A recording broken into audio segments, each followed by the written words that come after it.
Hello दोस्तों, नमस्कार। मैं अरविंद मौर्य स्वागत करता हूं आप सभी दोस्तों का अपने ब्लॉग ड्राइवर बाबू में। आज शनिवार का दिन है और दोपहर के लगभग 3 बज रहे हैं और मैं अभी हूं फ्रांस में। और इस बार मैं ज़्यादातर गाड़ी फ्रांस में ही रहती है। मेरा ज़्यादातर वीकेंड जो बीता है वो फ्रांस में ही बीता है, क्योंकि मेरा जो भी ट्रिप लग रहा है, स्पेन से अगर कहीं जाना है तब भी बीच में फ्रांस आ रहा है, अगर इटली जाना है तो इटली और फ्रांस का लोड मिल रहा है। तो इस वजह से मेरा ज़्यादातर वीकेंड फ्रांस में ही बीता है और काफ़ी बढ़िया भी लगता है, क्योंकि फ्रांस में पार्किंग का ज़्यादा दिक्कत नहीं होता है। काफ़ी बड़े बड़े और खुले खुले पार्किंग है, तो काफ़ी बढ़िया लगता है। और दोस्तों, यहाँ पे मौसम भी अभी चेंज हो गया है। देख रहे हैं कि 3 बजे तक कितना धूप खिला रहता था और कितना उजाला होता था। तो बारिश तो नहीं हो रहा है, लेकिन मौसम थोड़ा बदली बदली सा है और मौसम ठीक है मिला जुला के। टेम्परेचर 8 डिग्री का है। मैं जहाँ पे हूँ, कहीं कहीं पे तो बर्फ़ से जमा पड़ा है यूरोप, लेकिन अभी फ़िलहाल मैं जहाँ पे हूँ उसका बता रहा हूँ कि ठीक ठाक है मौसम। और ठंड भी बाहर भी काफ़ी नॉर्मल है। मैं ऐसे बिना जैकेट का ही बाहर खड़ा होकर बर्तन वर्तन धुल लिया, कोई दिक्कत नहीं हुआ। और दोस्तों, आज जो ये मैं वीडियो बना रहा हूँ, तो मैं आप लोगों से कनेक्ट होना चाहता हूँ, आप लोगों से जुड़ाव रखना चाहता हूँ, आप लोगों के दिल में बसना चाहता हूँ। तो मैं आप लोगों के कुछ सवालों का जवाब दूं कि जिससे आपको लगे कि हाँ, ये बंदा हम लोगों के बीच से है और हमारे दुख दर्द को समझता है। तो मैं कोशिश भी करता हूं दोस्तों। शायद जितने लोग मुझे कमेंट किए होंगे, तो मैंने लगभग कोशिश किया है कि उन सभी दोस्तों का जवाब दूं। अगर खुदा न खास्ता 2-4 लोगों का नहीं दे पाया हूं, तो उनसे हाथ जोड़ करके क्षमा प्रार्थी हूं। और कुछ लोगों का सवाल ही ऐसा होगा कि जवाब देते नहीं बन रहा होगा, ना जिसका सिर पैर नहीं होगा, तभी मैंने जवाब नहीं दिया होगा। अगर किसी का सवाल जेन्युइन रहा होगा, तो मुझे लोगों ने व्हाट्सएप पे कॉल भी किया, मैसेंजर पे भी कॉल किया, और मैं जहां तक हो पाया, हो सकता है 10 मिनट आधा घंटा लेट हुआ हो, लेकिन मैंने उनको जवाब दिया है अपनी तरफ से। अगर जिनको जवाब मिला होगा तो वो लोग जानते होंगे, तो प्लीज़ वो लोग कमेंट करके बताएं कि आपको लगता है कि हाँ, मैं आपका दोस्त हूँ, आपका भाई हूँ, आपके बारे में फिक्रमंद हूँ। तो ज़रूर कमेंट करके बताइएगा दोस्तों। 2-4 सवाल जो है आप लोगों का मैंने जवाब दिया है, लेकिन फिर भी वो लोग दोबारा सवाल का जवाब पूछ रहे थे, तो मैं सोचा चलो कमेंट में बता देता हूँ, जिससे और भी भाई लोगों को समझ में आ जाएगा। एक हमारे सब्सक्राइबर दोस्त हैं हरिहर भाई, तो उन्होंने हमें कमेंट किया था कि मौर्य भाई, आपको सभी लोग पसंद करते हैं, लोगों का हेल्प करिए। तो हरिहर भाई, आपका बहुत बहुत धन्यवाद और दिल से शुक्रिया कि आप हमसे इतना मोहब्बत करते हैं, और भी लोग करते हैं जो उनको भी बहुत बहुत धन्यवाद। और भाई साहब, मैं अभी पहले ही बोला और अभी भी वही बता रहा हूँ कि मैं अपनी तरफ से पूरा कोशिश करता हूँ कि हर लोगों का जवाब दे पाऊँ, लेकिन उसी में समझते हैं मैं भी मजदूर आदमी हूँ। कभी समय का अभाव होता है, कभी नेटवर्क का अभाव होता है। अगर कोई पीछे छूट गया हो तो माफ़ी चाहता हूँ, इसके लिए आप लोग माफ़ कर दीजिएगा। मैं पूरी तरह से कोशिश करता हूँ कि मैं सबके सवालों का जवाब दे पाऊँ। एक हमारे धर्मेंद्र भाई हैं, जिनका सवाल था कि भाई साहब, ऑनलाइन खुद से अप्लाई करके आने में टोटल कितना खर्चा हो जाएगा। तो धर्मेंद्र जी, और साथ साथ जो भी हमारे जानने सुनने वाले हैं, उनके लिए ये बता दूं कि अगर ऑनलाइन आप अप्लाई करके अगर आपका काम बन जाता है, तो आप बहुत ही कम पैसे में आ पाएंगे। लगभग 30 से 32 हज़ार का आपका टिकट हो जाएगा, और 12 से 15 हज़ार मान लीजिए BFS ग्लोबल का जो फीस है वो हो जाएगा। उसके बाद आपको अपेस्टल में 2-4 हज़ार लग जाएगा, और 5 हज़ार का आप एक इंश्योरेंस कराना होगा, और वो 4.5-5 हज़ार का आपका मेडिकल लग जाएगा। तो दोस्तों, तो मेरा 1,35,000 लगा था, जिसमें दोस्तों सारा खर्चा मिला के 75,000 रुपये का मेरा टिकट था। कुछ ऐसा रीज़न था, मैं कभी अपने बारे में पर्सनल जब वीडियो बनाऊंगा तो मैं डिटेल में बता दूंगा इसके बारे में। तो और हमारे एक फरमान खान साहब हैं, जो हमारे सब्सक्राइबर हैं, उनका ये सवाल है कि यहाँ पे हमारी सैलरी कितनी है और खर्चा करने के बाद कितना बच जाता है।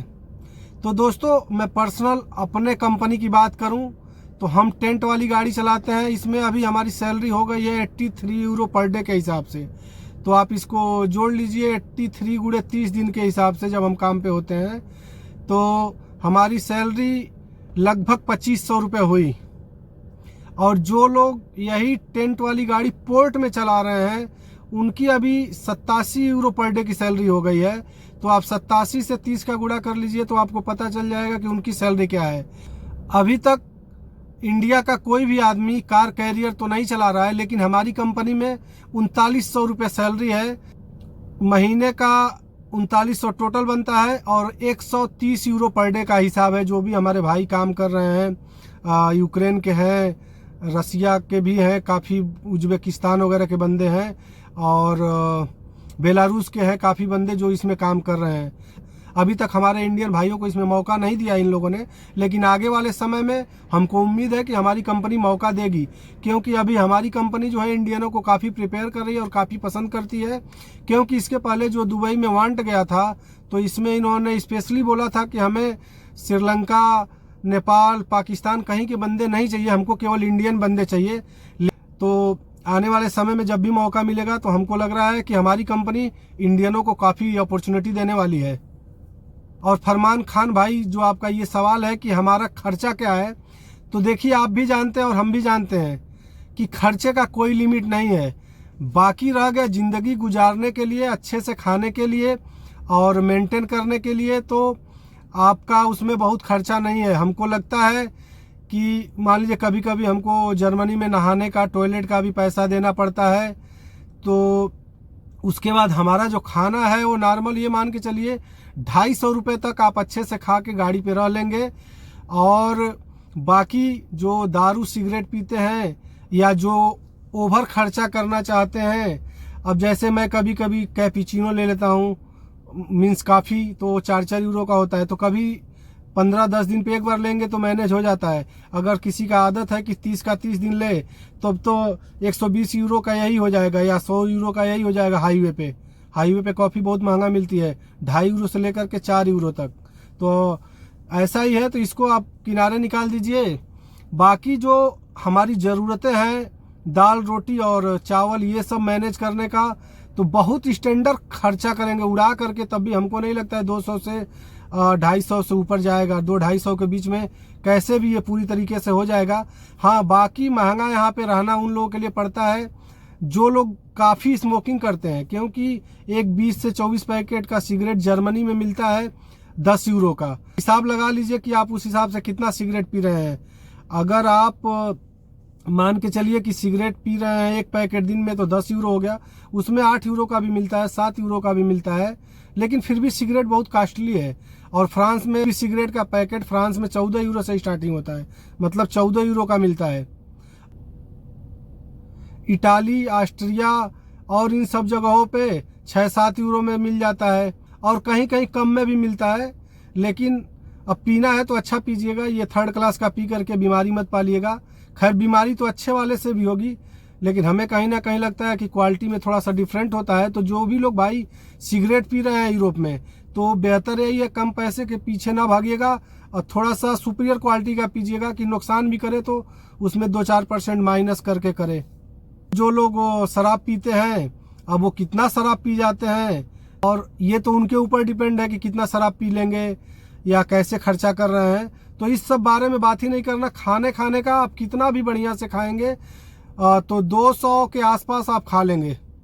और हमारे कई भाइयों का सवाल है, मैंने कई लोगों को जवाब भी दिया, इसका अपना नंबर शेयर भी किया व्हाट्सएप का, लेकिन फिर भी नहीं समझ पाए। कई लोगों ने फिर भी मुझे बोला है कि भैया आपसे कांटेक्ट कैसे हो पाएगा। दोस्तों, मेरा व्हाट्सएप नंबर है 7317584686। और दोस्तों, इस पे मैं जवाब उन्हीं लोगों को दूंगा या उन्हीं का फ़ोन उठाऊंगा कि जिनका सवाल जेन्युइन होगा और जिनका कोई हमसे हेल्प होने लायक होगा। क्योंकि दोस्तों, बकलोली करने के लिए और दुनिया भर का टाइम पास करने के लिए मेरे पास समय नहीं होता। आप लोग समझ सकते हैं, मैं एक बार बोला हूँ कि मैं भी मजदूर आदमी हूँ। तो अगर आप लोगों को जेन्युइन ज़रूरत होगा तो मैं जवाब ज़रूर दूंगा। और दूसरा तरीका है, मेरे फेसबुक से जो लोग जुड़े हुए हैं वो हमको डायरेक्ट मैसेंजर से कॉल कर सकते हैं। और उसके बाद भी दोस्तों, अगर आप यूट्यूब में भी कमेंट करते हैं तो मैं कोशिश करता हूं कि आपके सवालों का जरूर से जरूर उत्तर दूं, और मैं देता भी हूं। और हमारे एक चंद्र प्रकाश जी हैं, उनका भी यही सवाल है कि हमें कितने घंटे काम करने पड़ते हैं और कितने पैसे बच जाते हैं। तो दोस्तों, यूरोप में आपको मैंने पिछले वीडियो में बताया था कि हमारी शिफ्ट 15 घंटे की होती है और 13 घंटे की होती है हफ्ते में। आपको मैंने पूरे अच्छे से वीडियो में समझाया है। जो नहीं देख पाए भाई वो जाके वीडियो देखें तो ये चीज़ समझ में आ जाएगी काम के बारे में, यहाँ क्या प्रोसेसिंग है। और खर्चे का भी मैंने आपको बता दिया है कि आप चाहो तो जितना खर्चा कर लो। अगर मीडियम रेंज में चल रहे हो तो आप गाड़ी पे 200-250 खर्चा करके आप आराम से महीना गुजार सकते हो। वो भी बड़े अच्छे से मैं खाने पीने की बात कर रहा हूँ, ये नहीं है कि कंजूसी करके। दोस्तों मैं यहाँ तक समझता हूँ कि अगर कोई बहुत बड़ा घर पे भी मुसीबत ना आए और मेरे साथ भी कोई अनहोनी ना हो तो मेरा जो सैलरी है उस हिसाब से मैं बड़े आराम से घर खर्चा चला करके 1.5 लाख रुपए महीने का बचा पाता हूँ। उससे ज़्यादा ही बचता होगा लेकिन इससे कम नहीं बचता होगा जब काम पे रहता हूँ तो, क्योंकि कभी कभी घर में किसी महीने में खर्चा हो जाता है ज़्यादा और किसी महीने में नॉर्मल रहता है। तो हमारी फैमिली छोटी है तो इस हिसाब से मेरा और मेरे परिवार का खर्चा मिला करके 50-60 हज़ार इनफ हो जाता है और बाकी मैं जो भी पैसा है वो बचा लेता हूँ अपने सैलरी का। एक सब्सक्राइबर का ये भी सवाल है कि हमको वीज़ा कहाँ से मिला था। तो दोस्तों मैं ये आप लोगों से बात कहना चाहूँगा कि मेरे साथ क्या हुआ था या कोई तीसरा जो गया है उसके साथ कैसे गया, कोई फ्री में गया है, कोई 10 लाख में गया है, तो ये चीज़ इम्पोर्टेंट नहीं है। इम्पोर्टेंट ये है कि आपका नसीब आपको किस करवट बैठा रहा है, आप कैसे आ पा रहे हो, तो ज़्यादा बेहतर यही है। और अगर आपका सवाल है तो मैं उत्तर दे देता हूँ कि मैंने दिल्ली से एक ऑफिस के माध्यम से काम कराया था। तो मेरा मेन काम तो ऑफिस वाले ने करवा दिया था। मेरा जो भी डॉक्यूमेंट का प्रोसेसिंग था, मुझे उस समय उतना जानकारी नहीं था। जब उसने मुझे दे दिया, मैं ले लिया उससे, तब मुझे ज़्यादा समझ में आ गया। उसके बाद मैंने जो बचा खुचा था अपने तरीके से पूरा करके वीज़ा मैंने खुद भी ऑफिस में जा करके फाइल जमा करके और लगवाया है। अपोस्टल भी मैंने खुद से करवाया था। बाकी जो छोटा मोटा कई ठो काम था जो मैंने खुद से करवाया है। तो मैं इस बारे में अपने बारे में डिटेल वीडियो बनाऊंगा कभी समय मिलेगा कि मेरा क्या जर्नी रहा है। तो इस बारे में बाद में बात करेंगे। हमारे समीर आलम जी का एक सवाल है कि यूरोप आने में कॉस्ट कितना आता है। तो दोस्तों बात फिर वही आके ख़त्म हो रही है कि काफ़ी लोग फ्री में आए हुए हैं और काफ़ी लोग 8 से 10 लाख में आए हुए हैं। हमारे साथ के जो बंदे आए हुए थे, हम तो मान लीजिए हमारा टोटल 1,35,000 लगा। हमारे साथ के जो बंदे आए थे ऑफिस वाला, उनका 2.5 लाख में चार्ज बताया था, लेकिन जाते जाते बाद में उनका चार्ज बढ़ा करके 2,70,000 2,80,000 तक पड़ गया था। तो काफ़ी बंदों को जानता हूँ जो बेंगलोर से मिले थे, हंगरी के हैं वो बंदे, वो फ्री में उसी ऑफिस से आए थे और वही ऑफिस आज के डेट में 4-4 लाख 5-5 लाख चार्ज कर रहा है। और यही बात स्किल बी और नोवा लाइफ वाले जो काम कराना चालू किए थे, हमको कई बंदे मिले थे कि जो शुरुआती में 1.5-2 लाख से आए थे और आज उनका भी रेट 3.5 से 4 लाख 5 लाख पहुंच गया है, जो भी मैन पावर है। तो ये कोई फिक्स नहीं है। और हमें एक गुजरात के बंदे ने फ़ोन किया था जो आज के डेट में भी फ्री में उसका पोलैंड का वीज़ा लग रहा है, यहाँ तक कि कंपनी उसको टिकट भी दे रही है और जो भी खर्चा हो रहा है वो कंपनी वहन कर रही है। तो मैं उसका जिक्र यहाँ डिटेल में इसलिए नहीं करना चाहता हूँ कि मैंने उस बंदे से डिटेल पूछने का कोशिश किया, लेकिन वो बंदा हमसे तो अपना बात जानकारी ले लिया, लेकिन मेरे बातों को सही ढंग से वो बता नहीं रहा है और टालने का कोशिश किया। मैं उससे इसलिए जानना चाहता था कि और भी जो आने वाले भाई हैं उनका मैं कुछ हेल्प कर पाऊँ। तो भाई अगर आप मेरा वीडियो देख रहे हैं तो मुझे फिर आप दोबारा कांटेक्ट करिए और जो भी डिटेल है कंपनी का और ऑफिस का हमको दीजिए कि हम और लोगों का भी हेल्प कर पाएँ। आपने नहीं बताया इसलिए मैं आपका चर्चा नहीं कर रहा हूँ। आपका मेरे पास नंबर भी है, मेरे को अगर आपको दोबारा चाहता तो फ़ोन कर सकता था पूछने के लिए, लेकिन मैंने आपका दिल पढ़ लिया। आप मुझे बताना नहीं चाहते, आपको लगता है कि कई लोग वहाँ चले जाएंगे तो आपको दिक्कत होगा। ऐसा नहीं है भाई, ऐसा नहीं सोचने का।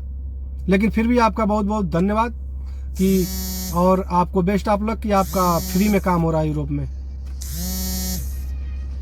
कई हमारे भाइयों का सवाल आ रहा है, मैसेज आ रहा है और फ़ोन आ रहा है कि भैया हमको कोई जेन्युइन ऑफिस बताइए, कोई एजेंट का नंबर दीजिए।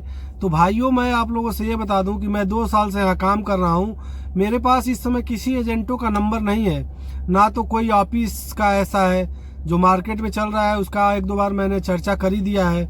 अब आप लोग उनसे मिलिए और अपने स्तर पे कोशिश करते रहिए। तो मैं आप लोगों का मदद ये कर सकता हूँ कि जेन्युइन चीज़ है या नहीं जो आपके साथ प्रोसेसिंग हो रहा है, आप हमसे उसके बारे में पूछिए कि आपके साथ जेन्युइन हो रहा है, या यहाँ से काम के रिलेटिव जो आपको कुछ डाउट है कि भैया ऐसा है कि काम कैसा है, ये सब जो पूछते हैं, या कोड 95 से कोई जुड़ा सवाल है जो आपको समझ नहीं आ रहा है या परेशान कर रही है, हम आपको वो मदद कर सकते हैं दोस्तों।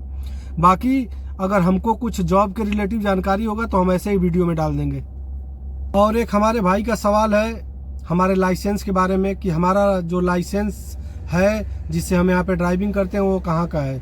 तो दोस्तों अभी तक मेरे पास इंडिया का ही ड्राइविंग लाइसेंस है और मैं आईडीपी पे ही गाड़ी चलाता हूँ और मेरा टैको 5 साल तक बना हुआ है। तो फिलहाल मुझे अगर यहाँ का कोई रूल कानून चेंज नहीं होता है तो मैं 5 साल तक गाड़ी चला सकता हूँ। जब घर जाता हूँ मेरा आईडीपी ख़त्म होने वाला रहता है, फिर मैं रिन्यू करा लेता हूँ और आईडीपी 1 साल के लिए बन जाता है, फिर मैं 1 साल के लिए गाड़ी चलाता हूँ। तो ऐसे ही मैंने 3 बार बनवा लिया आईडीपी, ये मेरा तीसरा आईडीपी बना हुआ है और अभी तक मैं उसी पे गाड़ी चला रहा हूँ।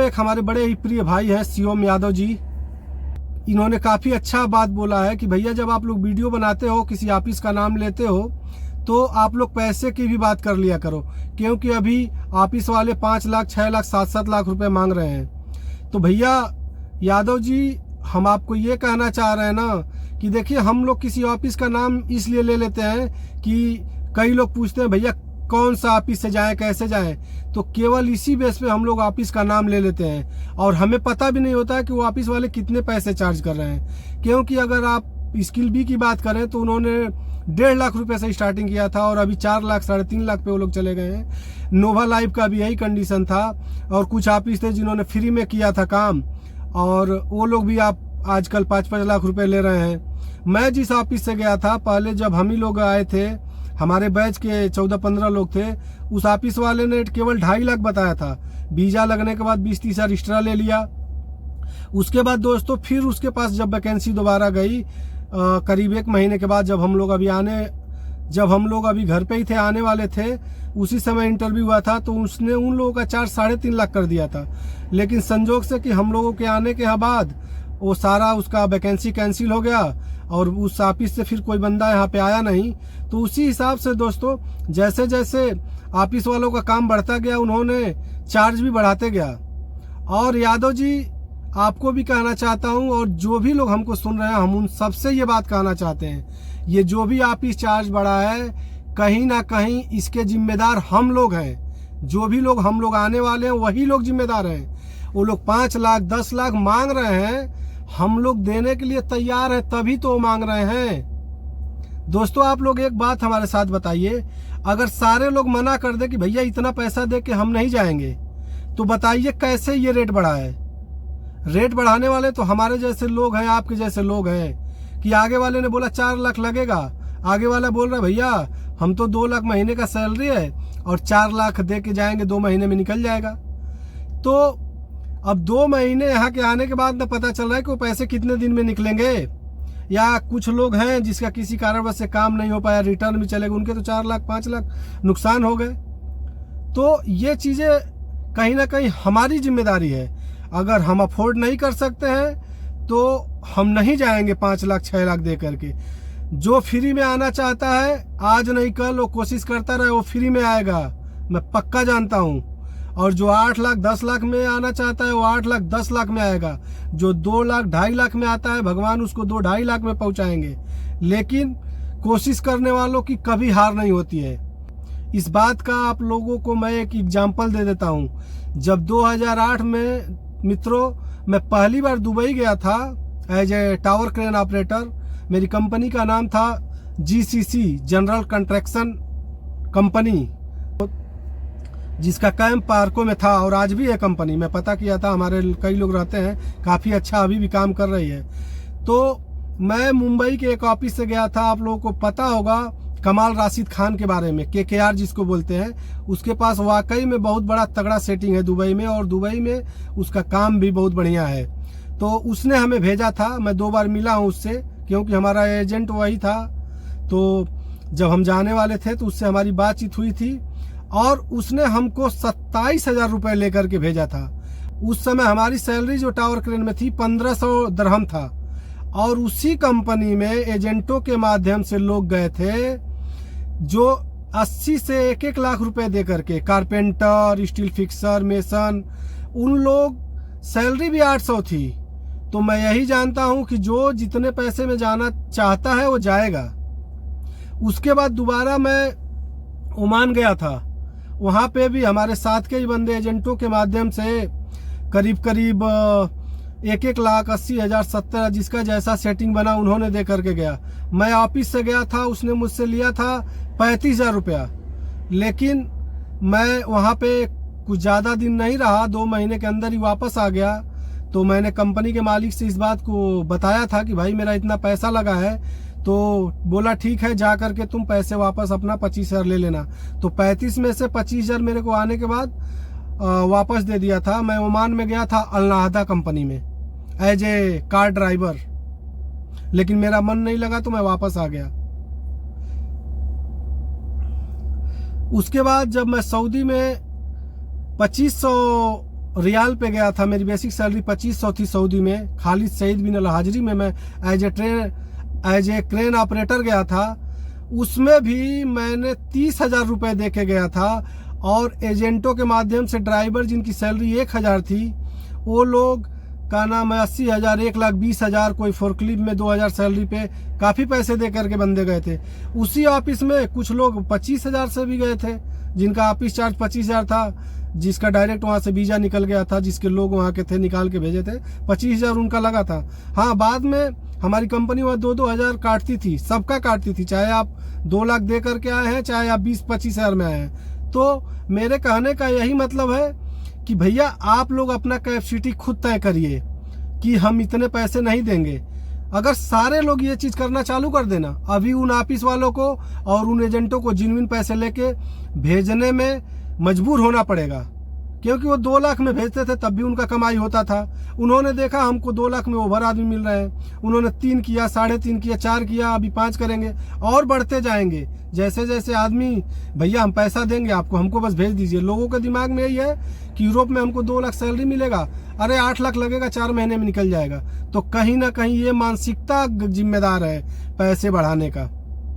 ये वीडियो काफ़ी लंबा हो रहा है, चलिए इसी के साथ इस वीडियो को बंद करता हूँ। और हमें उम्मीद है कि ये वीडियो आप लोगों को काफ़ी पसंद आएगा। और अगर कुछ गलती हुई है तो हाथ जोड़ के माफ़ी चाहता हूँ आप लोगों से।